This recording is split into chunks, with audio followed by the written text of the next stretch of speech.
In this video, I'll be going over all of the leaked content for the upcoming drip feed for the Agents of Sabotage DLC. So let's get into it. For a few years now, Rockstar has been following a theme of releasing some mid-theme updates after a main update. This mainly happens for the December DLCs. They did this with the First Dose Missions DLC by following up with a Last Dose update in March. And they also did this last year with the Chop Shop update, following with the Cluckenbell Farm Raid update again in March. So this year they will be doing the exact same thing. The main update coming in March 2025 is going to be the McKenzie Airfield Hangar business. So the information that we have on this that has been leaked is that this is going to cost you $1.475 million.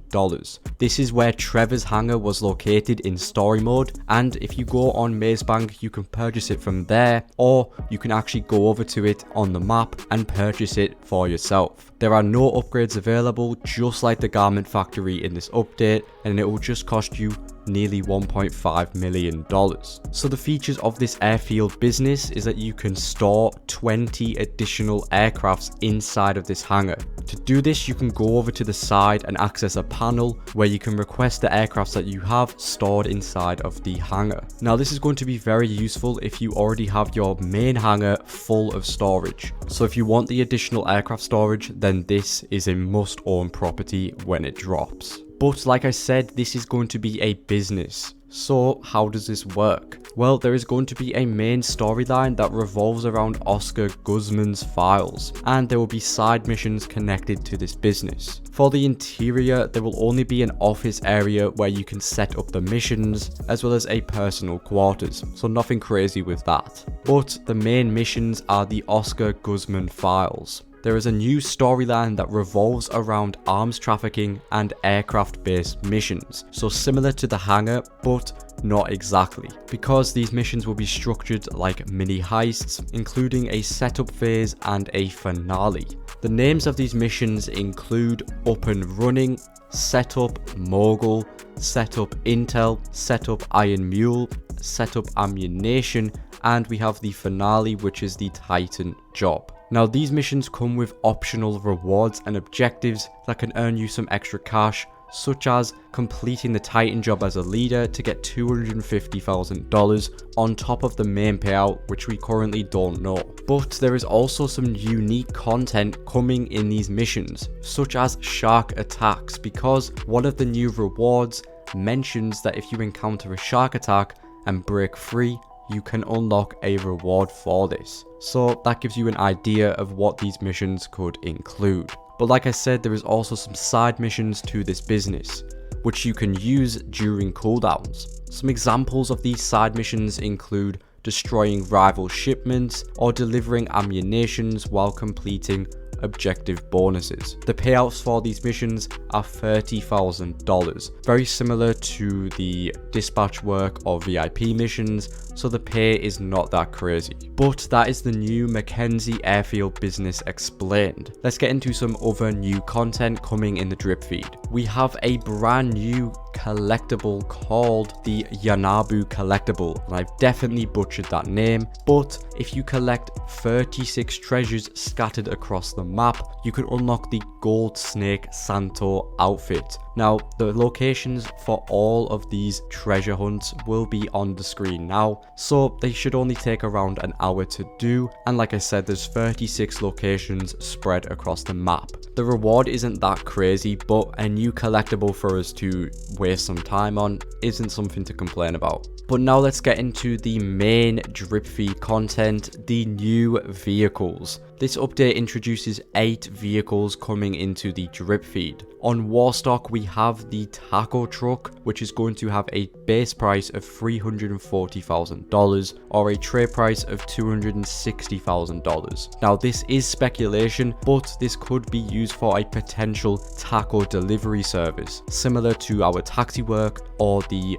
pizza delivery work, but that is not confirmed as of yet. We also have a few new police vehicles in the drip feed, including the Willard Outreach faction, which is going to cost $415,000 or a trade price of $312,000. This is a police version of the faction vehicle, and it is tied to the Clucking Bell slush fund missions to get the trade prices. We also have the Karen D10 Pursuit, which we all saw in the trailer, and this is very expensive, costing $5.6 million or $4.2 million with the trade price. This is the police version of the Karen D10, which if you didn't already know, both the Corket D10 and the faction are available in free mode for you to drive around and test for yourself. They will spawn after 20 minutes of being in a lobby. However, you can do this by lobby hopping, standing next to the spawn locations, which are on the map now. So if you want to test this car out before it releases with the drip feed, this is your chance to do so. Next, we have some new aircraft, starting with the Iron Maiden, which is the Pavo DH7 helicopter. This is going to be $2.34 million, or a trade price of $1.7 million. This is going to be very similar to the Cargo Bob, only a little bit more upgraded, as it functions just like it, with a hook to pick up any vehicles or objects. It will also have weaponry and armored capabilities, and it can potentially seat crew members inside of it. And for the final Warstock vehicle, we have the Titan 250D, which is a variant of the AC-130 plane, and this is going to be $4.8 million or $3.6 million with the trade price. This is a huge plane, and it is inspired by the AC-130. It's also expected to be part of the Oscar Guzman Files missions, and that is probably how you unlock the trade price. Moving on to Southern San Andreas, we have the Vapid Firebolt ASP, which is going to cost $1.9 million. This can actually be unlocked as part of the career progress on PS5 or Xbox Series X and S. Next, we have the Vapid Uranus Law Speed, which is priced at $1.1 million to $1.4 million, and it's likely going to be not the greatest car in terms of performance, but that is expected because it is a cheap vehicle. And finally, we have the Invetero Corket D5, which will cost $1.73 million. The design is inspired by the Corvette C5 and C6. And there you have it for the drip feed vehicles. The final thing to go over is the new police outfits coming to the game, which you can see a showcase of right now on your screen. By the way, a huge shout out to Arthur1781 on Twitter. I will leave a link to him in the description below, as he leaked all of this drip feed content, so huge shout out to him. But with all that being said, that was all of the drip feed content explained. This will likely be releasing in March 2025 with the main McKenzie business, but all of the vehicles, collectibles, those could release over time throughout the months. So stay tuned for that. If you found this video useful, be sure to give it a like, as well as subscribe for more, and don't forget to watch some videos that are on screen now, and I'll see you in my next video.